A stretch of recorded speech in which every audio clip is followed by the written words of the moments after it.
భారతదేశంలో ఇప్పుడు రాష్ట్రాల హక్కులకి భంగం కలుగుతుందా? రాష్ట్రాల హక్కులకి ఉల్లంఘన కలుగుతుందా? సమాఖ్య స్ఫూర్తి అంటే ఫెడరలిజం దెబ్బతింటుందా?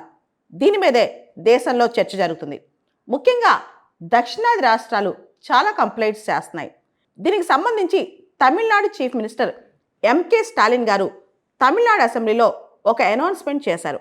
రూల్ 110 వాళ్ళ అసెంబ్లీ రూల్స్ కింద ఒక అనౌన్స్మెంట్ చేశారు. రాష్ట్రాల హక్కులకు సంబంధించి, రాష్ట్రాల యొక్క స్వయం ప్రతిపత్తి, స్టేట్స్ ఎటానమీ, స్టేట్స్ రైట్స్కు సంబంధించి ఒక కమిటీని నియమించారు. ఒక హై లెవెల్ కమిటీని అపాయింట్ చేశారు. ఆ కమిటీకి former supreme court judge Kurian Joseph అధ్యక్షుడిగా ఉంటారు. ఆ కమిటీ ఇంటరిమ్ రిపోర్ట్ జనవరి 2026 కల్లా ఇస్తే ఫైనల్ రిపోర్ట్కి 2 సంవత్సరాల టైం ఉందన్నమాట. అసలు రాష్ట్రాలని రాజ్యాంగబద్ధంగా రాష్ట్రాలకు ఇవ్వాల్సిన హక్కులు ఇస్తున్నారా? రాజ్యాంగం ఏం చెప్తుంది? ప్రాక్టికల్గా ఏం జరుగుతుంది?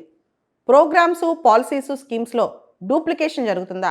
రాష్ట్రాల స్థానాన్ని కేంద్రం భర్తీ చేస్తుందా? అసలు ఓవర్ సెంట్రలైజేషన్ అయిపోతుందా? అవన్నీ పక్కన పెడితే అసలు సెంటర్ స్టేట్ రిలేషన్స్ ఎలా ఉండాలి?